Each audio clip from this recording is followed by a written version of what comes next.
केला बेचने वाली चुड़ैल। एक बार की बात है, जादूपुर नाम के एक गांव में करतब दिखाती एक औरत एक रेड्डी के लिए गांव में आती है। आइए आइए मेहरबान कदरदान, खाइए रोहड़ा के ताजे ताजे केले। कभी खाए नहीं होंगे ऐसे केले, पीले पीले केले खाइए। ये कहकर रोहड़ा हाथों में 4 केले लिए उन्हें सर्कल में जोर जोर से हवा में उछालती हुई करतब दिखाती है, जिसे देखकर आसपास के सारे बच्चे अपने अपने मम्मी पापा से उस औरत के पास जाने की जिद करने लग जाते हैं। पापा, ऐसा तो सर्कस में बॉल से होता है ना, ये आंटी तो केले से कर रही है। चलिए ना पापा, देखते हैं। रोहड़ा एक पतली सी तार पर चलती हुई केलों से करतब दिखाती है। आते जाते सभी लोग बाहर रुककर उसके करतब देखते हैं और वाह वाही करते नहीं थकते। जैसे ही एक आदमी पास आकर उसे पैसे देने लग जाता है, तब वो कहती है, अरे नहीं नहीं साहब, मैं करतब तो बच्चों के मन को बहलाने के लिए करती हूँ। धंधा तो मेरा केले का है। पीछे देखो मेरी रिड्डी, जो भी मेरे केले खाएगा मेरी तरह चुस्त दुरुस्त और तंदुरुस्त हो जाएगा। पता चलता है क्या कि मेरी उम्र 55 की है। अरे पर ऐसे ठंड के मौसम में कोई केला क्यों खाएगा?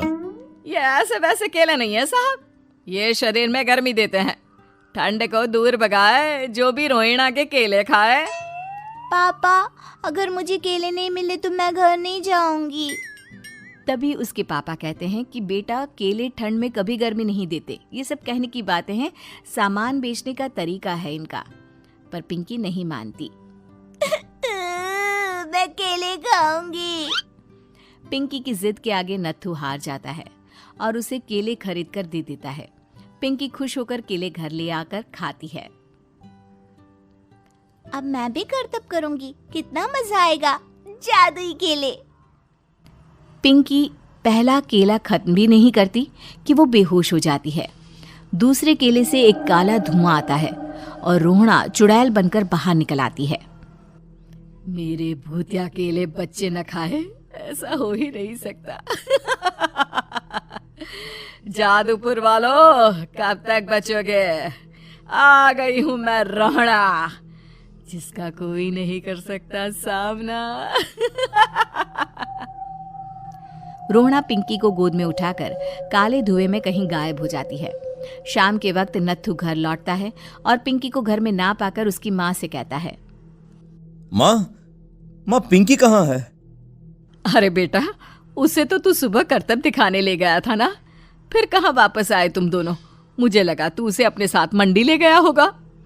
हे भगवान, मेरी बच्ची कहाँ गई? मैं उसे घर ही तो छोड़कर गया था माँ। नत्थू गांव के घर कोने में अपनी बेटी को ढूंढता है, पर उसे वो कहीं नहीं मिलती। परेशान होकर आखिर रो रो कर नत्थू हिम्मत हार कर घर लौट आता है। अगली सुबह रोहड़ा फिर से करतब दिखाने आती है और इस बार पिंकी की तरह रोनी केले खरीद लेता है। 50 रुपए दिए थे पापा ने, सारे पैसों की मैंने केले खरीद लिए हैं। अब मैं भी आंटी की तरह ही करतबबाज बन जाऊंगा।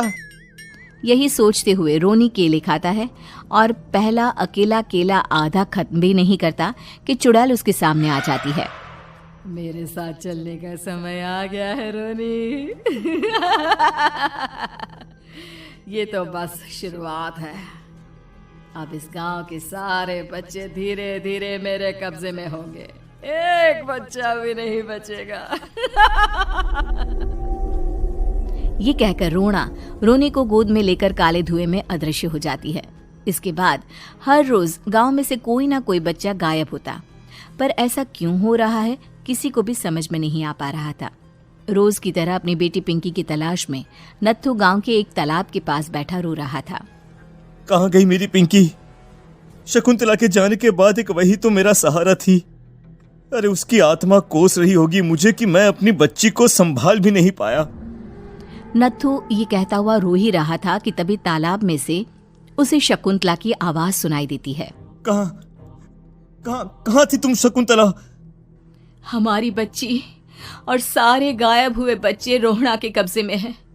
वो बच्चों को जो केले देती है उससे बच्चे बेहोश हो जाते हैं और उसके कब्जे में आ जाते हैं और वो उन्हें ले जाकर काली दुनिया में ले जाती है। पर वो ऐसा क्यों कर रही है? ये मैं नहीं जानती, पर उस दुनिया का रास्ता मैं आपको बता सकती हूँ। जहां ये नदी खत्म होती है वहां एक केले का पेड़ है, उसके नीचे एक दरवाजा है, वहीं से रास्ता जाता है उस दुनिया का। ये कहकर शकुंतला की आत्मा गायब हो जाती है। गांव के सभी लोग झुंड बनाकर उसी रास्ते से काली दुनिया में चले जाते हैं और वहां देखते हैं कि सारे बच्चे वहां काम कर रहे थे।